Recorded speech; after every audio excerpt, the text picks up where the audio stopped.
나 오늘 너 안 보낼 거야. 그 말이 사랑인지 도망인지 지역 자신도 몰랐습니다. 하지만 그날 밤, 이 선택 하나로 세 사람의 인생은 되돌릴 수 없는 방향으로 흘러가기 시작했습니다. 구독, 좋아요는 저에게 힘입니다. 잊지 마시고 부탁드려요. 늦은 오후, 병원 근처 조용한 카페. 상철은 창가 자리에 앉아 식어버린 커피를 바라보고 있었습니다. 은호의 정기검진이 끝나기를 기다리는 중이었습니다. 그때 문이 열리는 소리, 낯익은 향수 냄새가 스쳐갔습니다. 상철의 손이 컵을 쥔 채 멈췄습니다. 고개를 들자 검은 코트를 입은 여자가 계산대 앞에 서 있었습니다. 고성이었습니다. 상철은 한동안 눈을 떼지 못했습니다. 설마 그 얼굴은 세월이 흘렀지만 기억 속 그 여자와 너무 닮아 있었습니다. 고성이가 돌아섰습니다. 두 사람의 시선이 마주쳤습니다. 고성이가 당황하며 입을 열었습니다. 상철 씨? 당신이 여기에? 그 이름을 듣는 순간 상철의 가슴이 쿵 내려앉았습니다. 보고 싶지 않았던 얼굴. 상철은 천천히 일어섰습니다. 오랜만이군. 담담한 척했지만 목소리가 갈라졌습니다. 고성이가 옅은 미소를 지었습니다. 세상이 참 좁죠. 그러게, 당신을 여기서 보다니. 두 사람 사이엔 굳이 꺼내지 않아도 되는 지옥 같은 기억들이 흐르고 있었습니다. 고성이가 먼저 입을 열었습니다. 여긴 어떻게 아는 친구와 약속이 있어서. 그 순간 카페 안쪽에서 목소리가 들려왔습니다. 얼리 씨? 상철의 등줄기를 식은땀이 타고 내려갔습니다. 고개를 돌리자 은호가 서 있었습니다. 검진이 좀 늦어졌어요. 그리고 은호는 상철 옆에 서 있는 여자를 보았습니다. 순간 은호의 눈동자가 흔들렸습니다. 미친 듯이 상철과 고성이를 번갈아 쳐다봤습니다. 고성이의 얼굴이 굳어졌습니다. 은호, 내가 어떻게 상철 씨를? 은호가 차갑게 대답했습니다. 우린 친구예요. 자세히 설명드릴 이유는 없을 것 같네요. 그런 두 분은 어떻게? 카페 안의 공기가 숨막히게 무거워졌습니다. 고성이는 아무 말도 하지 못한 채 은호와 상철을 번갈아 바라봤습니다. 그 눈빛엔 분명히 담겨 있었습니다. 당황, 분노, 그리고 통제되지 않는 불안. 고성이가 급하게 말했습니다. 그냥 과거에 아는 사이야. 그럼 저는 이만. 은호가 조용하지만 날카롭게 물어졌습니다. 도망치시는 거예요? 고성이의 표정이 일그러졌습니다. 까불지 마. 너도 이쯤에서 내가 가는 걸 고마워해야 할 거야. 고성이는 혼잣말로 중얼거렸습니다. 그녀는 급히 코트를 여미고 카페 문을 나와 코웃음을 쳤습니다. 뭐, 친구라고? 기가 막히군. 지들이 어떤 관계인지도 모르고. 고성이의 비웃음은 그둘의 관계가 심상치 않음을 의미했습니다. 카페 안에선 상철이 은호를 보며 물었습니다. 무슨 말이야? 은호는 상철을 보지 않았습니다. 얼리 씨, 숨을 고르고 말했습니다. 저분이 제가 말씀드렸던 사람이에요. 상철의 심장이 쿵 내려앉았습니다. 은호가 아주 조용히 말했습니다. 제 친엄마이자 저를 버린 사람이요. 상철의 눈이 확 커졌습니다. 뭐라고? 저한테 간이식 요구한 사람. 그 사람이 저 여자예요. 상철의 얼굴에서 핏기가 거쳐지는 듯 했습니다. 설마! 며칠 전 은호가 상철에게 속이야기를 털어놓은 말들이 퍼즐처럼 맞춰졌습니다. 쌍둥이, 간이식, 누군가를 살리기 위해 다른 누군가는 선택되어야 했어요. 상철의 머릿속에서 과거의 모든 장면이 폭발하듯 겹쳐졌습니다. 20년 전 부산 시내 화재, 비명과 연기, 무너지는 천장, 그리고 불길 속에서 본능처럼 안고 뛰쳐나온 작은 아이. 그 아이가 은호였다니. 상철은 비틀거리듯 의자에 다시 앉았습니다. 이게 무슨 운명의 장난인가? 그날 나의 복수심만 아니었다면 저 아이는 버려지지 않았을 텐데. 카페 안은 숨소리 하나까지 또렷이 들릴 만큼 이상할 정도로 조용해졌습니다. 상철은 고개를 숙인 채 중얼거렸습니다.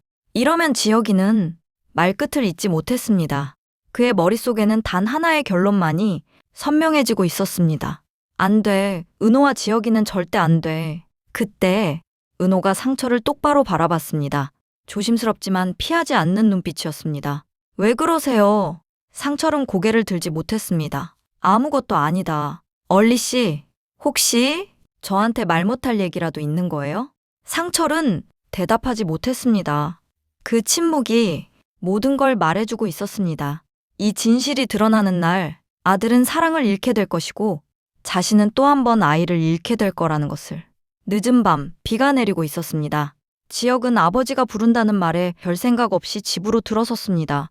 거실 불은 꺼져 있고 서재 쪽에만 희미한 불빛이 새어나왔습니다. 아버지? 대답은 없었습니다.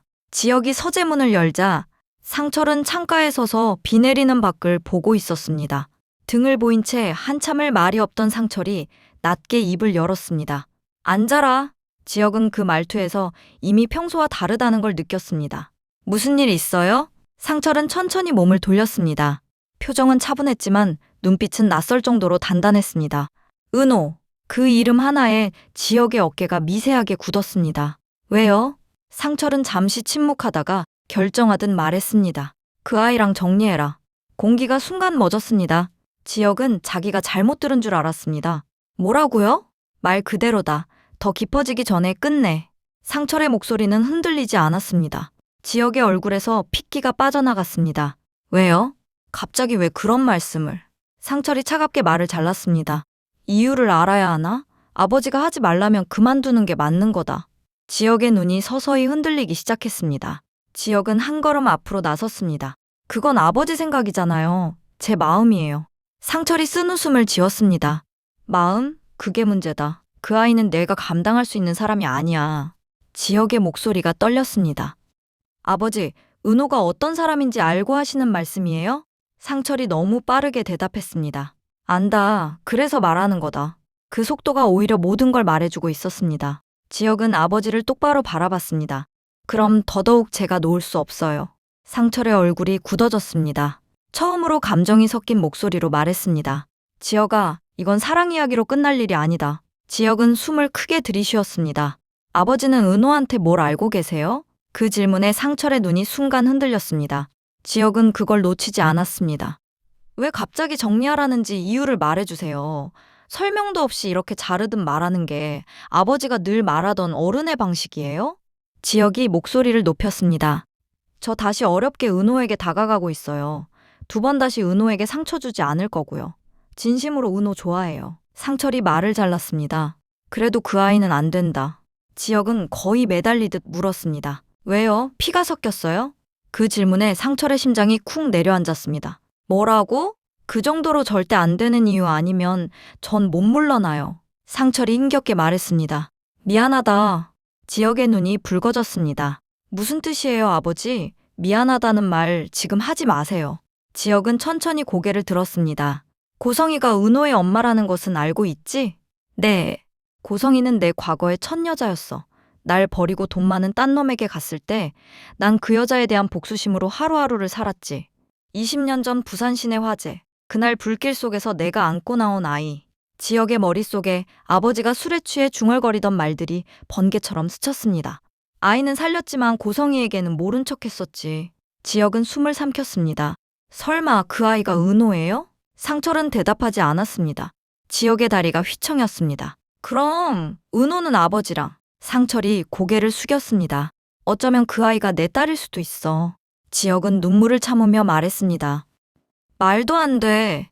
전 그래도 은호 포기 안 해요. 그 말은 선언이었습니다.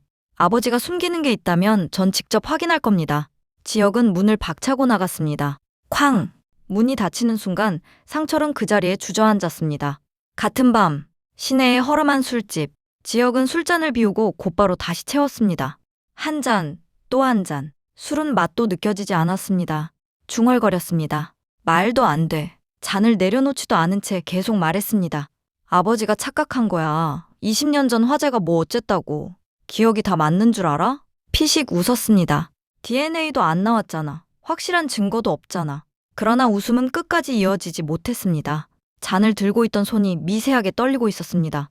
갑자기 잔을 내려놓았습니다. 아니지, 설령 그렇다 해도. 눈빛이 서서히 바뀌었습니다. 그래도 난 포기 못해. 지혁은 비틀거리며 휴대폰을 집어들었습니다. 화면에 뜬 이름, 은호. 잠시 망설이던 지혁은 전화를 걸었습니다. 신호음, 1번, 2번. 여보세요? 은호의 목소리였습니다. 지혁은 그 목소리를 듣는 순간 숨이 턱 막혔습니다. 술에 취한 목소리로 말했습니다. 은호야, 선배, 지금 어디예요? 술 드셨어요? 은호는 곧바로 알아챘습니다. 지혁은 웃었습니다. 조금, 아니 많이. 잠시 침묵. 목소리가 가라앉았습니다. 은호야, 혹시 내가 너한테서 도망갈 것 같아? 은호는 대답하지 못했습니다. 걱정이 묻어났습니다. 무슨 일 있어요, 선배? 지혁은 술 기운을 빌려 단숨에 말했습니다. 나한테 무슨 일이 있어도 난 너 포기 못해. 그 말은 고백이 아니라 집착에 가까웠습니다. 누가 뭐라 그래도 무슨 이유가 있어도 난 너 안 놔. 전화기 너머에서 은호는 숨을 삼켰습니다. 선배 어디 계세요? 괜찮아. 안 괜찮은 목소리예요. 잠시 침묵 후 은호는 조심스럽게 물었습니다. 혹시 얼리 씨랑 무슨 얘기 있었어요? 그 질문에 지혁의 숨이 멎었습니다. 은호야. 네. 네가 나 때문에 또 상처받을까 봐 무서워? 은호는 바로 대답하지 않았습니다. 그 침묵이 대답이었습니다. 은호가 나직하게 말했습니다. 선배, 지금은 저 걱정 말고 선배부터 정신 차려요. 그 말에 지혁은 헛웃음을 지었습니다. 내가 갈게요. 은호가 말했습니다. 아니, 지혁이 급히 말했습니다. 오지 마. 왜요? 지혁은 술 기운에 솔직해졌습니다. 지금 오면 나 오늘 너 안 보낼 거야. 조용히 대답이 돌아왔습니다. 같이 있을게요, 오늘. 전화가 끊겼습니다. 이 밤이 끝나면 누군가는 더 이상 부정할 수 없는 진실과 마주하게 될 것이었습니다. 과연 이들의 금지된 사랑은 이루어질 수 있을까요? 다음에도 드라마 깜빡 잊지 말고 찾아주셔요. 건강하세요, 여러분.